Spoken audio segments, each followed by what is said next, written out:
Well, I shared with you a number of weeks ago, it's been that our elders and I have been praying for you, the church, our congregation, and we've been praying for a number of things. One, we've been praying that we would become more united in purpose and that we would have a better sense of fellowship. And I think God's been using that a little bit. We're praying that our congregation would grow spiritually, that we would draw closer to God, learn more about God, learn how to walk better with God, and that we would grow numerically, that our church would grow more and more as people come in here just to worship and have their lives transformed for Jesus Christ. We're praying that each one of us would become debt-free. Why? So that we can give more generously. And so get out of debt, give more generously is hopefully how it would work. And we're praying finally that God would strengthen our marriages. We have many married couples sitting in this room this morning, and we're praying that your marriage, number one, is protected from the temptations of Satan, and that God would strengthen your love for each other. And if you're not married, we're praying that God is preparing you now for the person you might marry someday, and that you would have a godly marriage someday together. So the challenge over the last few weeks has been that if you want to have a godly marriage, then you've got to start living a godly life today, right now, from this day forward, as our series title has been called. So as we open up, I want to kind of take a survey of the crowd and be honest with these answers. How many of you, Tom already says, yes, that's who I am. How many of you married someone who's maybe just a little bit different from you? Anybody? All right, good. Yeah, a lot of you. Okay.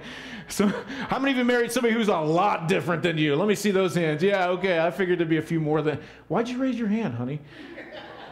I did not expect that.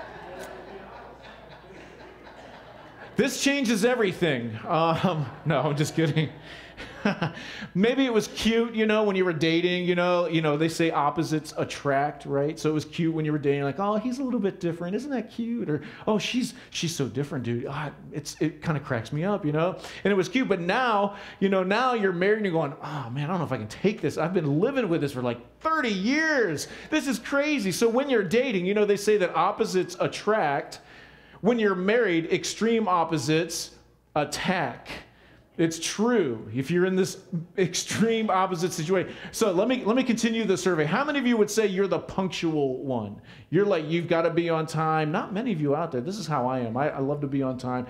How many of you, now, the other side of this, just take your time raising your hands. We'll wait. How many of you are more like artsy with your time? Okay. All right, good. How many of you would say that you like to plan ahead?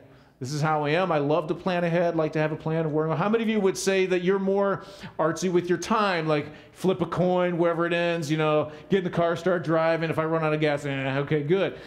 How many of you would say that you are the spender in your marriage relationship? Yes. My wife raised her hand on that one. And how many of you are the savers in your relationship? Okay, good. That's how I am. I save as much as I can. Here is the most important question I'm going to ask this morning, and it's this. How many of you would say that you are more of a meat and potatoes kind of eater? Let me see. Come on. Oh, yeah, people after my own heart here. I love meat and potatoes. Some of you would say, I'd rather have the casseroles and the salads and whatever else. Yeah, okay. What's interesting is that many of us married our opposite selves, didn't we? So you were the spender, he's the saver, and on and on. It's kind of interesting. So they say that opposites often attract while they're dating. And what happens sometimes when extreme opposites get together, you end up falling into this relationship pattern that what seemed so insignificant at the beginning when you're dating now has turned into really huge arguments. Have you found yourselves that way where back then it was kind of cute, but now it's like, oh man, I wish he wasn't like this anymore, It might start out small, but then it grows into something bigger.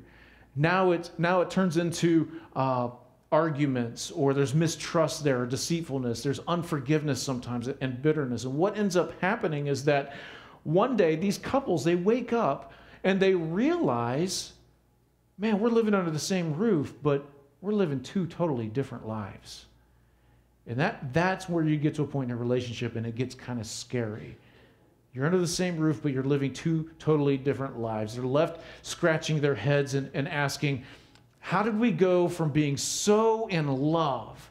Remember those days when every song on the radio made sense? Like it was talking specifically to me. I know it was. You know, when every song made sense, to now, man, we're thinking about divorce. We're going to divorce court and fighting over everything we have. What happened? And some of you may be in a marriage relationship like this or in a dating relationship where it just seems like it's kind of worn off. The honeymoon feeling is gone. Maybe you're living two totally different lives under the same roof. And maybe you're at a place where the only thing you want to do is just get out and start over.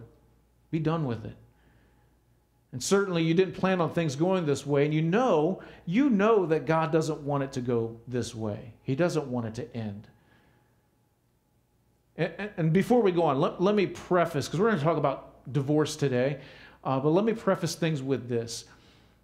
If you're in a relationship and your spouse is abusive, I'm not talking to you today. I don't want anybody to be a punching bag in his or her relationship. If you're in a relationship where you have found out that your husband or wife has been cheating on you, again, I don't want you to be in a place where you're going to be waiting for him or her to give up the affair. You know what I mean? So what I would say to you is get out and go find some help, professional help. And so I just want to preface it with that. No one should be a punching bag, and no one should sit around wondering, is he going to come back? Is she going to come back? So go get some help. I'll say that. Now, for the rest of us, how many of you would agree marriage gets difficult from time to time? Yeah, I mean, it's tough, right? You go through this relationship, and sometimes you think the only thing that really keeps you together is that marriage certificate you signed with the county courthouse, right? Sometimes that's how it is. You're like, geez, man, I don't know how much more of this I can take. So this stuff comes up. It's not always roses and chocolates and dancing by the fireplace 24/7, right? You know, I mean, it's just not. Stuff comes up, life happens, and nowadays it's like people are just throwing away marriages left and right. If I don't like her, if I don't like what she's doing, yeah, I can just get a divorce. And that's what was happening in Jesus' day. If you want to, turn to Matthew chapter 19. People were getting married, and when their Hollywood romance kind of fell apart or drifted away, the man would say, you know what, I'm done with her, and go find a new wife. Divorce her, find somebody else. And that's kind of like what we have today. So the Pharisees come to Jesus. They want to trap him in his words. And what ensues is a very interesting conversation about divorce. Here's what we find. Matthew chapter 19, and verses 3 through 6 says this. Some Pharisees came to test Jesus. And they asked, is it lawful for a man to divorce his wife for any and every reason? That was what's happening. Everybody was just kind of throwing it away. So Jesus says, haven't you read that at the beginning the Creator made them male and female? And he said, for this reason, a man will leave his father and mother and be what? United. Now, we're going to come back to that word united here in a second. So be united to his wife, and the two will become one flesh. They are no longer two, but one. Therefore, what God has joined together, let man not separate. And so I want to come back to this word united. I've got two paper hearts in my hands. One is you and one is your spouse. One is me and one is Dawn. And what happens, this word united means to be glued together. So I've got some super glue, because we know the best kind of glue is super glue, right? That's what really holds things together. So when you get married and you come together as one, it's like putting super glue between your hearts and gluing them together as one. Man, I got glue going everywhere. All right, so I've got two hearts now glued together as one. This is this word united. United is being glued together as one. That's what the word means. When you think about divorce, you ever think about how painful it is to get divorced? I know about divorce. My parents were divorced when I was really little. And it's not just like a one-day thing. It kind of goes on and on and on and on. I mean, you deal with it the rest of your life. And it creates pain, not just between the husband and wife who divorced, but even in the kids. You ever think about why it causes so much pain? Well, divorce is like two hearts being glued together, and when you go through this divorce, it's like trying to rip them apart. What's going to happen? Now, this is a bad illustration because it's not happening, but if it were really working, boy, that just did not, it failed. Anyway, when it dries and it's all glued together, if I were to try to rip those two hearts apart, what would happen? It would tear into pieces. I'd have pieces everywhere. And that's what happens when two people who are married, who have come together as one, God has glued them together as one. That's what happens when you try to tear it apart. Here's how Andy Stanley puts it. He says, you can't un-one what God has made one. I like that. You can't un-one what God has made one. It's impossible. Because you're united, you're glued together. And if you try to un-one it, it rips apart. It damages everything. How many of you have ever signed a contract for something? Bought a house, bought a car, maybe you contracted out some repairs in your home, replaced your furnace, air conditioner. I used to sign contracts all the time when I worked in heating and cooling. I'd sign a contract. We're going to do the work, and you're going to pay me X amount of money to do it. And so that's a contract. A contract binds one person to another person, and it says, as long as you're in, then I'm in, right? If I agree to the terms, then I'll make my payments on time. If I agree to the terms as the contractor, then I'll do my work, and you're going to hold up your end of the deal and pay the bill. Basically, a contract is based on mutual distrust. Have you ever thought about that? Like, if a person doesn't hold up his or her end of the bargain, what happens? Contract's broken. So there's some mistrust here. If you do what you say you're going to do, then I'll hold up my end of the bargain. All right, so it limits my responsibility and it increases my rights. As long as he holds up his deal, then everything will be okay. If he messes up, does something wrong, then I get my money back, or something is going to happen where at least I know I'm protected. Okay. Too often in our society, I think people view marriage as a contract. They see it as a contract. People even sign prenuptial agreements. You know, in case this doesn't work out, I want to make sure I don't lose everything I had coming in, right? So if this doesn't work out, I get everything I had once before, and everything will be fine, life will be okay. It's based on mutual distrust. I don't trust that maybe she's going to stay with me the rest of my life, so I got to protect myself. All right? People go into these marriages thinking, as long as you meet my needs, as long as you take out the trash, honey, as long as you cook my meals, babe, as long as you fulfill my every dream and fantasy, as long as you're in, then I'll do my part. I'll stay in this. But once you mess up, that's it. They see it as a contract. If you don't fulfill your end of the deal, I'm out. In God's eyes, though, marriage is not a contract. Marriage is a covenant. There's a big difference here. Marriage is a covenant, not a contract. So write this in your notes. I already said this. A contract is based on mutual distrust. There's a mutual distrust between the two parties. If you mess up, I'm protected. Easy. A covenant, however, is based on mutual commitment. It takes two to make this work, and you're committed to each other. And I want to look at this word covenant for a second. Covenant means promise. When I make a covenant to somebody, I'm making a promise, and it takes commitment to fulfill that promise. In the Hebrew, the word covenant is translated literally cutting. Cutting. Here's what's interesting. When two people in the Old Testament would establish a covenant with each other, you know what they would do? They would go out, they'd find this bull, and they would cut it in half lengthwise, and they would spread it out on the ground. And the two of them would walk together between the two halves of this cut bull, all the blood and everything else, walk through the middle of it 7 times. And they would do this 7 times. And basically what they were saying was, if I break my covenant with you, then what happened to this bull, may it happen to me. May my blood be shed if I don't fulfill my covenant with you, my promise with you. Try doing that the next time you buy a house. Excuse me, realtor, I need to go get a bull and we're going to walk between this and seal our deal, right? No, but God is a covenantal God, and think about it. He uses blood to seal the deal, to seal his covenant with us. He makes promises and he holds good to them.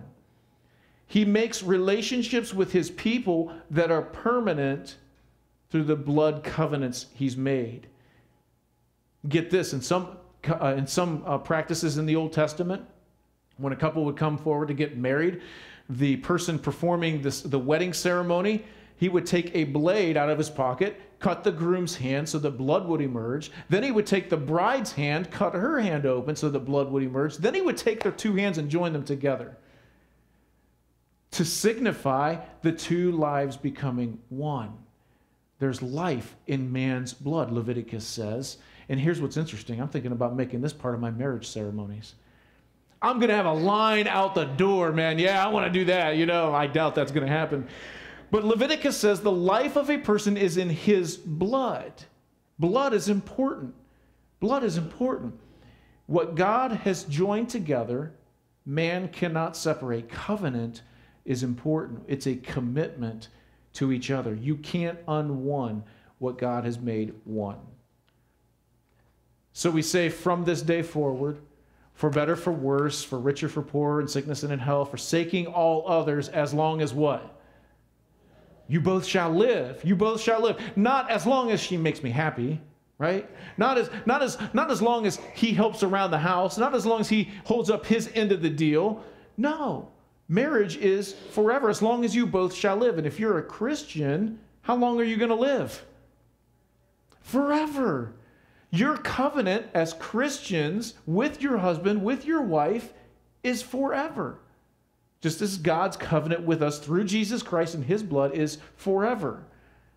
This is a lifelong, forever deal. Contracts, however, have end dates. You ever think about that? When I pay that last payment on my car, guess what? No more contract. I've paid it off. It's mine. Once the work is done in my house, no more contract. He did his work. I paid my bill. We're good to go. Contracts have endings where covenants last forever. So God says, never give up. I like this story. A reporter once asked Ruth Graham, wife of Billy Graham, he asked her one day, did you ever consider divorcing Billy when there were hard times in your marriage? Now, you got to think about this. Billy Graham being on the road at crusades months at a time. Ruth is at home raising kids on her own. Could you imagine how hard that would be? Now, some of you are pretty much single parents. You know, maybe you've got a husband, but he's gone all the time and you're raising kids by yourself. And those of you who don't have a husband and you're raising kids single parents, or don't have a wife and you're raising kids on your own, it's tough. So imagine if you're married and your husband's gone all the time. And so I think this is a fair question. You know, Ruth, you ever consider divorcing Billy? And so Ruth replies, oh, I've never considered divorcing Billy. I considered murdering him at times, but never divorce, never divorce. So here's the deal. What happens when your marriage gets difficult? People want to just run and leave and give up. What happens when it gets painful? Again, people will just want to kind of pack it up and say, I'm done. I can't handle this anymore. Do you run out and get divorced? No. Here's what I say. Consider murder. Just kidding. God says, never give up. Never give up. Stay in it. Oh, but I'm not happy. I'm not happy in my relationship. No, never give up. No, I don't trust him. Never give up. She doesn't do this or that. Never give up. I just don't love her anymore. I just don't love him anymore. If you get divorced because you run out of love, here's what someone once said. It's like selling your car because you've run out of gas. You don't sell your car when you run out of gas, do you? No, what do? You go down to the gas station and you fill it up again. When your marriage relationship runs out of gas, runs out of love, what do? You don't go down to divorce court and say, I'm done. I'm selling this one off. I got to get a better one. I need a trade-in, right? No, you don't do that. You refill your love. How do you do that? You might want to write these down. I left a little bit of space in in the outlines in your bullets in there. But here are some things you can do. Visit the places where you fell in love. Go back to those places. Maybe it's a restaurant. Maybe it's a park. Maybe it's just somewhere. For Dawn and me, it was at Kentucky Christian College. Oh, we were so in love. You know, it's nice to go back and walk around campus hand in hand. Remember those days, honey? It was so great. Sit on the benches together. But it brings back all those memories. Like, yeah, man, life was great. Go back and do some of the things in the places where you fell in love. Number 2, date each other. Set aside one night a month just to get away from it all. Dawn and I do this once a month.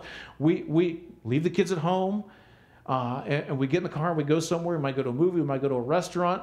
We sit and talk, and we just forget about the bills, forget about everything else. Just sit down and date each other. Talk things out. Talk about your hopes and dreams. Talk about where you want to be in 5 years from now, 10 years from now, 20 years from now. Talk about what scares you. Talk about what makes you angry. Talk about what makes you happy. Get out and get away from stuff and date each other. Number 3, now we're going to go back kind of through the sermon series so far. So we talked about a few weeks ago, seek God together. Do that. Pray together. Read your Bibles together. Worship together. Make those constant habits. Russ, a few weeks ago, talked about fighting fair. And he gave you some suggestions on how to do that. If you missed it, watch the sermon online.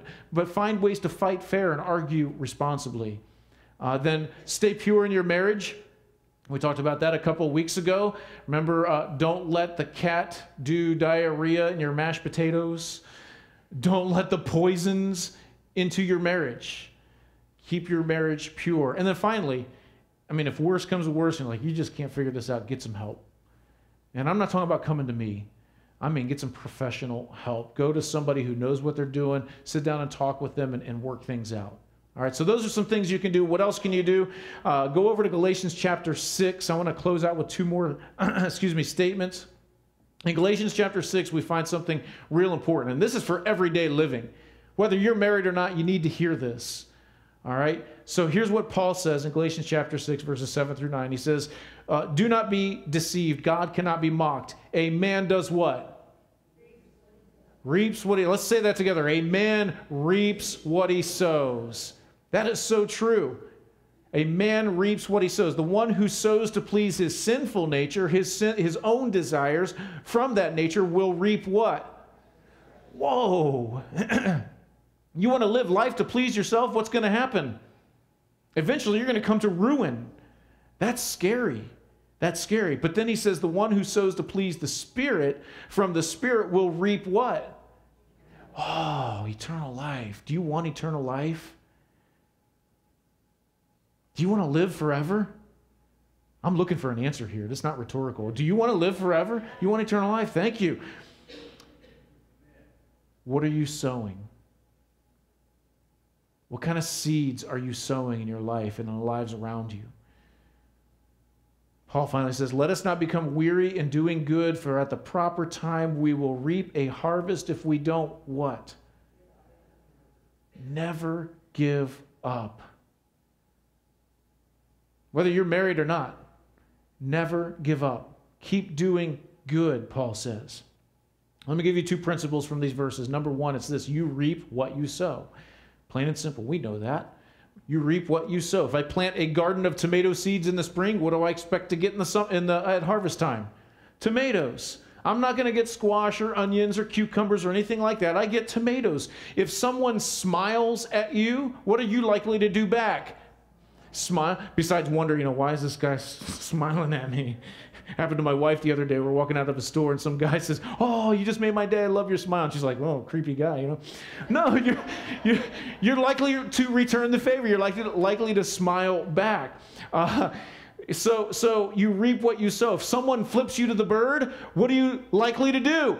No, you're going to pray for them because you're a Christian, right? That's the type of church I envision right there. In your marriage, if you show grace and compassion and thoughtfulness, what are you likely to get back from that? Grace and compassion and thoughtfulness. You're likely to get back what you put into it. If someone's always complaining and always criticizing and always going on about this and that, what are you likely to get back from that? Oh, yeah, I'll be glad to do that, honey. No, you're not. You're like, yes, forget that. I'm not doing any of that. You're going to get defensiveness and anger and all that. The harvest depends on the seeds that you plant. What kind of seeds are you planting? Not just in your marriage, but in your daily relationships. Where are you going? What kind of seeds are you planting? Some time ago, I was counseling a man that was ready to give it all up. He says, you know what, I'm done. I'm done with my marriage. I don't want to be there anymore. I don't love her anymore. I'm done. So he moved out for some time to give some things some thought. And he came to me one night and he says, okay, I think I'm done. I mean, like this was the last straw for him. I'm going to go home and leave my wife. So I told him in that moment, I said, here's what you need to do. Before you do anything else, before you say you're done, I want you to do this. I want you to ask yourself, have I given 100% to this relationship? Have I given 100% to this relationship? If you've given anything less to it, then you need to go back home and not say I'm leaving you, but go back home and put 100% into your relationship. Make an effort first. And then if you don't get anything back from that, I get it. You know, maybe it is time to leave. But go back and put 100% in. In other words, go out and plant some seeds into your marriage relationship. The next morning he calls me up and he says, hey, you know what? I'm going to go back home. Not to divorce my wife, not to leave my family. I'm going to go back home and put 100% into this. And that's what he did. And they're still together today. Now, I consider myself a genius. I gave him great advice, right? No, you plant the seeds, and whatever you plant in your garden is what you expect to get back. So ask yourself, if you don't like what you're getting in your relationship at home, if you don't like what you're getting in your relationships at church, if you don't like what you're getting in your relationships at the workplace, wherever you are, if you don't like what you're getting in your relationships with anybody, ask yourself this. Am I going to go look for it somewhere else? No. Look at what you've been giving. If you don't like what you are getting, look at what you've been giving. What seeds are you planting? You reap what you sow. Here's the second principle. You reap where you sow.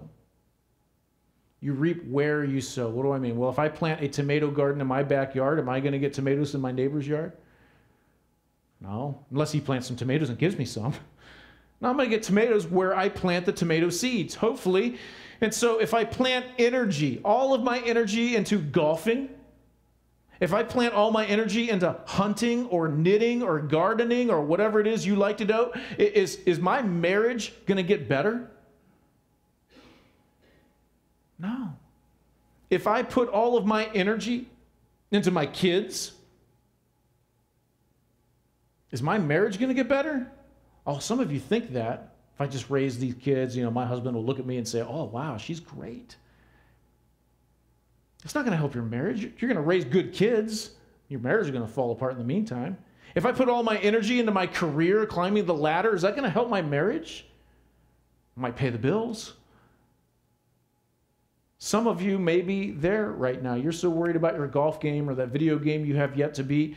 You're so worried about climbing the ladder at your company or getting your kids through school that you're failing to plant the seeds in your relationships with your husbands and wives. You're missing it. And some of you wonder, why is my marriage falling apart? I don't get it. Everything else is working out. Something else in your life may have replaced the two. Remember we talked a few weeks ago? God is the... Are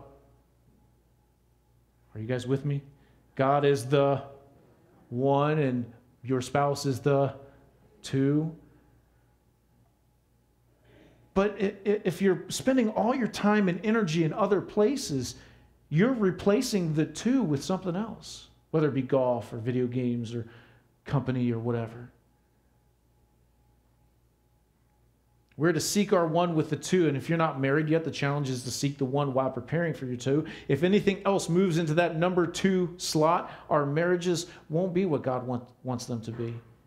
And so here's the last point. Your marriage will only be good as you decide it to be. You decide how good your marriage is. Some of you should circle that word decide. It's really up to you. When Dawn and I were engaged, we talked a lot about being married and what life was going to be like. That's such a great time. Remember those days? We envisioned what our house was going to look like. We envisioned the church in which we were going to serve. You know, we envisioned how many kids we were going to have. What was it, 4? Something like that. We have 2 perfect kids, and we're done. We envisioned all these things. One thing we were very adamant about was this, and that was we both decided that divorce was not an option. Divorce was not an option. We realized the significance of the covenant we were making to each other. In fact, we decided we wouldn't even throw around the term divorce in our arguments or whatever we were doing. We would not throw around the term divorce. It was not an option for our lives. I'd seen it in my family, divorce. She'd seen it in her family. And we knew the pain that divorce caused. Now, our marriage hasn't been all rainbows and butterflies, right? Not an emphatic amen, honey. We've had moments where it's, probably what kept us together is that marriage certificate. It's been tough. We go through days and we're like, my goodness, who is this man? She considers murder, trust me. But here's what we do. We continue to try to seek the one with our 2. We do this together. We're in this together. We pray together. We read our Bible together. We worship together. That's why I sit with her during the music time. It's our only time of worship, corporate worship together. We are trying to fight fair as much as possible. We stay pure in our marriage, and we live in the mindset of never give up, no matter what. Never give up. And it's not easy. We don't have this Hollywood romance, trust me. We do from time to time, though, and I love her. Never give up. I want to close with this quote. Zig Ziglar. How many of you are familiar with Zig Ziglar? Popular leader. Good. He said this one time. He says, I have no way of knowing whether or not you married the wrong person. I'll be the first to admit that it's possible that you did marry the wrong person. However, if you treat the wrong person like the right person and treat that person, if you treat the wrong person like the right person, you could well end up having married the right person after all. On the other hand, if you marry the right person and treat that person wrong, you certainly will have ended up marrying the wrong person. I also know that it is far more important to be the right kind of person than it is to marry the right person. In short, he says, whether you married the right or wrong person is primarily up to you. It's your decision. Do you want to have a godly marriage? Live a godly life today. Never give up. It's your decision how well you want your marriage to go.